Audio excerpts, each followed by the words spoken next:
बिस्मिल्लाहिर्रहमानिर्रहीम रब्ब इश्रह ली सदरी वयस्सिर ली अमरी वहलुल उक़दतम मिन लिसानी यफ़क़हू क़ौली। आज 16 अक्टूबर है और आज है यौम शहादत लियाक़त अली ख़ान, पाकिस्तान के पहले वज़ीर आज़म। लियाक़त अली ख़ान वो अज़ीम शख्सियत जिसे 16 अक्टूबर 1951 में लियाक़त बाग़ में शहीद कर दिया गया। आज हम उसकी बरसी मना रहे हैं, आज हम उनकी खिदमात को याद कर रहे हैं। लियाक़त अली ख़ान 1 अक्टूबर 1895 को पैदा हुए।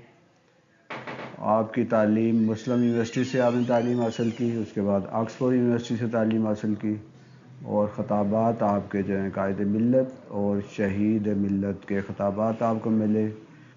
आप कानूनदान भी थे, एक वकील भी थे, एक सियासतदान भी थे और कायद आज़म इन्हें अपना दायां हाथ राइट हैंड कहा करते थे। आपकी खिदमत, आपने पाकिस्तान के पहले वज़ीर आज़म के तौर पर खिदमत सर अंजाम दी।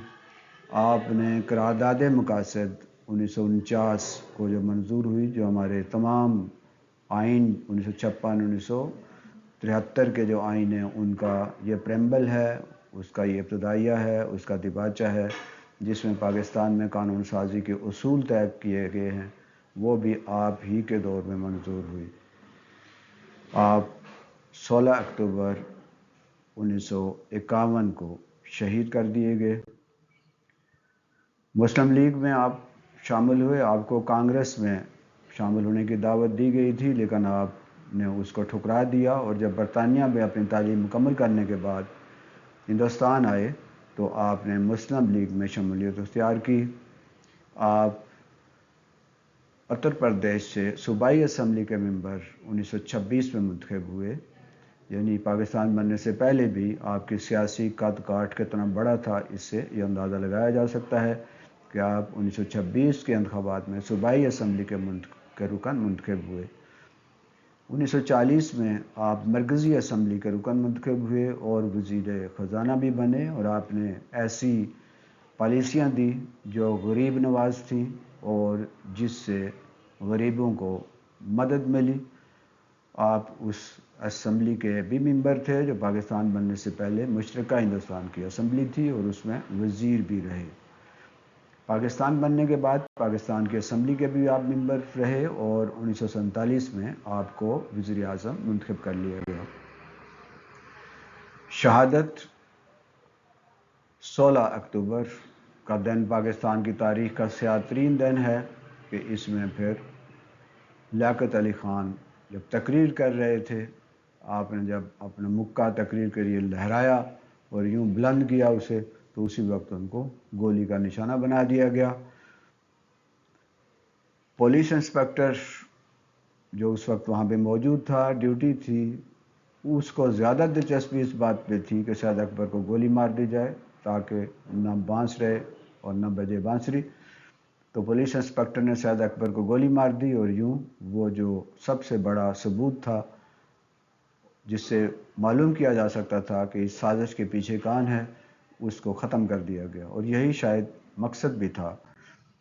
आज तक ये मालूम नहीं हो सका कि लियाक़त अली ख़ान की शहादत क्यों हुई और पीछे कौन से साजिशें और कौन से हाथ कार फरमा थे। एतज़ाज़ुद्दीन आईजी स्पेशल पुलिस जो थे, उन्होंने इसके लिए बहुत ज़्यादा कोशिश की और वो उस साजिश को बेनकाब करने के बहुत करीब पहुंच चुके थे और वो ये कहा करते थे कि मैं उन खुफिया हाथों तक पहुंच चुका हूँ।